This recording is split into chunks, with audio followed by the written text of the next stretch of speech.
नमस्कार, माझं नाव वंश एकनाथ नेमजे आहे. मी सुपरनोवा कम्प्युटर इन्स्टिट्यूटमधला स्टुडंट आहे. आज मी तुम्हाला होम रिव्ह्यूमध्ये फंड हे सांगणार आहे.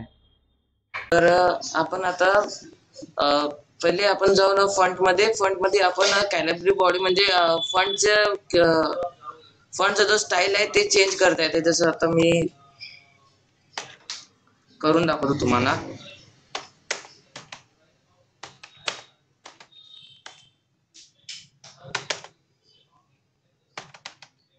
आता जसं मी आपल्या इथे नाव टाकलं. आता फंडचं स्टाईल कोणता आहे, कॅलिब्री बॉडी. तर आता आपण याच्या अलग म्हणजे त्यांचे जे स्टाईल्स आहे ना ते चेंज करू शकतो. म्हणजे टाइम न्यू, आता त्याला आधी सिलेक्ट करणं पडेल, मग ते चेंज होईल. आता बघा, टाइम न्यू रोमन मध्ये केलं ते बघा आपलं ते फंट चेंज झालं. तर जसं अजून दुसरं म्हणजे अलग अलग पहा, अल्जेब्रियन, आता कॅलिब्री आहे, कॅलिब्री बॉडी आहे.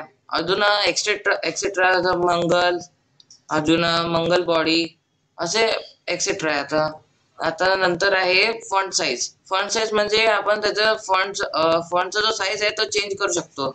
जसं आता बघा, फॉन्ट आहे इथून पण, आता बघा इथून पण चेंज, आता हे इथून पण चेंज करू शकतो किंवा नाही तर इथून पण चेंज करता येते.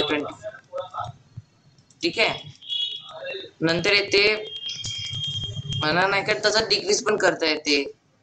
मग नंतर येते बोल्ड म्हणजे जर आपल्याला आता डॉक्युमेंट बनवायचं असेल तर आता हेडिंग साठी आपल्याला काही मोठ्या अक्षरात लिहायचे तर ते बोल्डच्या ह्याच्याने यूज करू शकतो. ते बघा, थांबा साईज वाढवून दाखवतो. हे बघा, जसंच आपण बोल्डचं बोल्ड यूज केलं तर ते बघा त्याचे जो फॉन्ट होता तो एकदम असा म्हणजे जाडा याच्यात आला. आता इटॅलिक आणि इटॅलिक म्हणजे ते जे तो जो फॉन्ट राहील ना तो नाही का तिरछा होऊन जाईल. अंडरलाईन म्हणजे जर आता आपल्याला मेन टॉपिक आहे त्याला अंडरलाईन करायचे असेल तर ते त्याच्यासाठी यूज होते. आता अंडरलाईनचे पण खूप प्रकार असतात. जसं underline, double underline, thick underline, dot underline असे etcetera, dash underline, dash underline. ठीक आहे. तर तसे वेव अंडरलाईन. आणि नंतर अंडरलाईनला पण कलर म्हणजे त्याच्या अंडरलाईनचा जो कलर आहे तो पण चेंज करू शकतो. जसं आता इथे ब्लॅक आहे तर आता green, blue, dark blue, violet etcetera. ठीक आहे. नंतर नंतर आहे स्ट्राईक थ्रू आणि म्हणजे आपल्याला जर कोणतं म्हणजे काही कट करायचं असेल तर त्याच्यामध्ये ते यूज होते स्ट्राईक थ्रू. ठीक आहे. नंतर आहे सबस्क्रिप्ट. आता सबस्क्रिप्ट कशात येते, आता जरा थांबा तुम्हाला सांगून देतो तसंच. आता आपल्याला जर फंड हे बघा, फॉर्म्युला आहे कसा H2O. ठीक आहे. H2O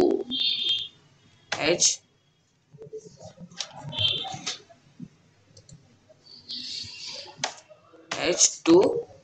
ठीक आहे. आता आता हे जो H2O आहे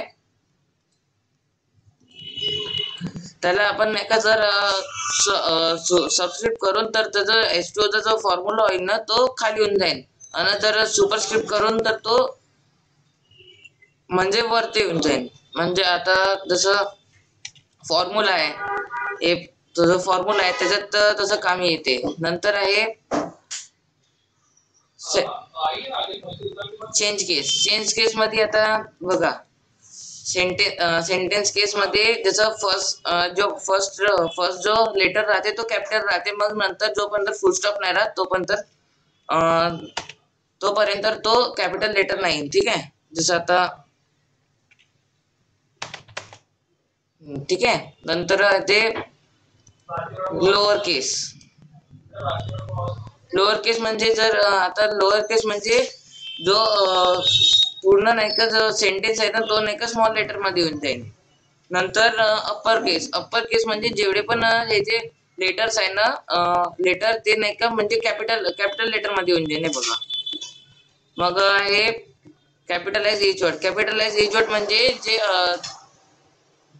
आता तो जो वर्ड आहे ना त्याच्या फर्स्ट लेटर म्हणजे नाही का फर्स्ट लेटर जो आहे तो कॅपिटल युनियन बाकीचे नंतर. आता जर आता मायचं नाही का जो स्टार्टिंगचा जो एम आहे तोच कॅपिटल राहील बाकी सर्व स्मॉल. नेमचं आता कसं कॅपिटल नेम कसा आता एन जो आहे तो कॅपिटल आहे बाकी सर्व स्मॉल आहे. ईच आहे कॅपिटल आहे आणि वंश बी कॅपिटल आहे. ठीक आहे. नंतर आहे text effect and typography. Text effect and typography मध्ये 4 टाइप पडतात. नंतर टेक्स्ट इफेक्ट अँड टायपोग्राफी त्याच्या याच्यामध्ये पण 4 प्रकार असतात. आउटलाईन, शॅडो, रिफ्लेक्शन आणि ग्रो. आउटलाईन हे आता आउटलाईन म्हणजे त्याचे हे जे राहील ना आउटलाईन.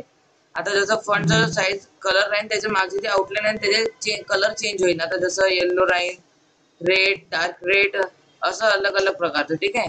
नंतर नंतर आहे शॅडो. शॅडो म्हणजे त्याचे खालची आता जसं आपल्याला शॅडो गिन द्यायचे असेल तर शॅडो देता येते.